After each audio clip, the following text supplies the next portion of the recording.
ကျွန်တော်က Oliver Balak နဲ့ follow လုပ်ပေးကြပါမူးနေတဲ့အမျိုးသမီးတယောက်ဟာဆင်ကြီးကိုနမ်းလိုက်ပါတယ်အဲ့ဒီအချိန်မှာပဲမိုးချိုးဟာသူတို့စီကိုတက်တက်ကြီးပစ်ချလိုက်ပါတော့တယ်ဒါပေမဲ့ဒါကအဲ့ဒီအမျိုးသမီးရဲ့အဖြစ်ကြောင့်တော့မဟုတ်ပါဘူးကွယ်လွန်သွားပြီဖြစ်တဲ့သူမရဲ့ဖခင်ကသူမအပေါ်အကျဉ်းစားတစ်ခုတိုက်ထားခဲ့လို့ပဲဖြစ်ပါတယ်သူမပထမဆုံးနမ်းတဲ့သူဟာမိုးချိုးပစ်ခံရမှာဖြစ်ပြီးအဲ့ဒီအချိန်ကစလို့သူမခံစားရသမျှနာကျင်မှုမှန်သမျှကိုအဲ့ဒီလူကထပ်တူထပ်မျှခံစားရမှာဖြစ်ပါတယ်သူမရဲ့ဖခင်ဟာဒီအကြောင်းကိုဆာကြီးရဲ့အိမ်မက်ထဲမှာကိုထင်ပြပြီးပြောပြခဲ့တာပါဖခင်ဖြစ်သူရဲ့ရည်ရွယ်ချက်ကတော့တမီးဖြစ်သူအတွက်တစ်သက်လုံးတကယ်ယုံကြည်အားကိုးထိုက်တဲ့သူကိုရှာဖွေပေးခြင်းလိုပဲဖြစ်ပါတယ်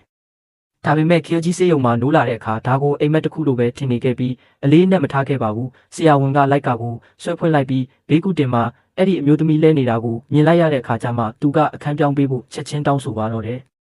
ဒါပေမဲ့သူမသိတာတစ်ခုကတော့အဲ့ဒီအမျိုးသမီးခံစားရမယ့်နာကျင်မှုတိုင်းကိုသူလိုက်ခံစားရတော့မယ်ဆိုတာပါပဲတခြားတစ်ဖက်မှာတော့ဆရာဝန်ကအဲ့ဒီအမျိုးသမီးကိုဆေးထိုးလိုက်တဲ့အချိန်မှာပဲဆရာကြီးစီမှာဆူဆူရှာရှာနာကျင်မှုတစ်ခုရုတ်တရက်ဖြစ်ပေါ်လာပါတယ်သူဟာနှစ်ပေါင်းများစွာအာယုံကြောတွေတည်နေခဲ့ပြီးဘာနာကျင်မှုကိုမှမခံစားရတော့တာမို့အခုလိုနာကျင်မှုကိုပြန်ခံစားလိုက်ရတဲ့အတွက်ဆရာဝန်ကိုချက်ချင်းအပြေးလွှားခေါ်ခိုင်းလိုက်ပါတယ်အစပိုင်းမှာတော့ဒါကမိုးချိုးပစ်ခံရတဲ့တန်းကြောင့်လို့ထင်နေခဲ့ပေမဲ့ဆရာဝန်ကမင်းအော်လိုက်တာကြည့်ရတာအကမင်းစီကိုဝင်သွားသလားအောက်မေးရတယ်လို့နောက်ပြောင်းလိုက်ပါတယ်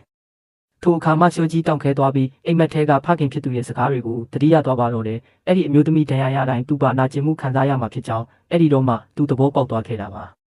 ဒါပေမဲ့မိသားစုဝင်တွေရောက်လာတဲ့အချိန်ထိဆရာကြီးကဒါကိုမယုံကြည်နိုင်သေးပါဘူးနောက်ဆုံးအဲ့ဒီအမျိုးသမီးရဲ့စစ်ဆက်ထားသူဖီယွန်ဆေးကသူမကိုလူပုံအလဲမှာပါရိုက်လိုက်တဲ့အခါကျမှပဲဆရာကြီးစီမှာနာကျင်မှုကချက်ချင်းရောက်လာပါတော့တယ်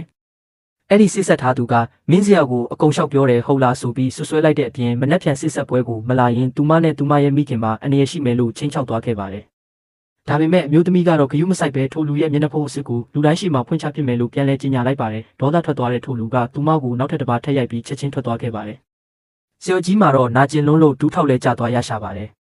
ဘာဖြစ်လို့ဖြစ်မှန်းမသိတဲ့အမျိုးသမီးကတော့ဆရာကြီးကမင်းညကကိစ္စကြောင့်စိတ်ဆိုးနေတယ်လို့ထင်ပြီးသူ့ကိုကတင်ပေါ်ပြန်တွဲပေးကတောင်းပန်တဲ့အနေနဲ့ခေါင်းကိုအောက်ငုံပြီးအပြင်းထန်အယိုအသေးပေးလိုက်ရကနေကတင်ပေါင်နဲ့ခေါင်းနဲ့အမှတ်မထင်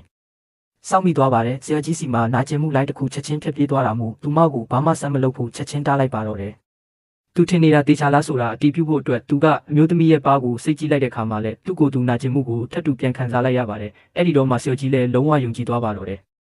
မိမိကိုနာကျင်မှုတန်ကနေကာကွယ်ဖို့အတွက်သူကအဲ့ဒီအမျိုးသမီးကိုသူ့အိမ်ကိုခေါ်လာခဲ့ပါတယ်အမျိုးသမီးကတော့သူစိတ်ဆိုးနေတုန်းပဲလို့ထင်ပြီးတကားကိုအဆက်မပြတ်ခောက်ကခွင့်လွှတ်ဖို့တောင်းပန်နေခဲ့ပါတယ်အဲ့ဒီအချိန်မှာစေကြီးကအပေါ်ထပ်မှာသူ့တငယ်ချင်းနဲ့ဒီအခြေအနေကိုဆွေးနွေးနေခဲ့ပါတယ်ဒါပေမဲ့သူ့တငယ်ချင်းကတော့ဒါကိုကောင်းတဲ့အချက်လို့မြင်ပါတယ်အကြောင်းကတော့လွန်ခဲ့တဲ့နှစ်အတော်ကြာကဖြစ်ခဲ့တဲ့မတော်တဆမှုကြောင့်ဆရာကြီးဟာနာကျင်မှုအာရုံခံစားနိုင်စွမ်းကိုကလေးရနိုင်တဲ့စွမ်းရည်ပါဆုံးရှုံး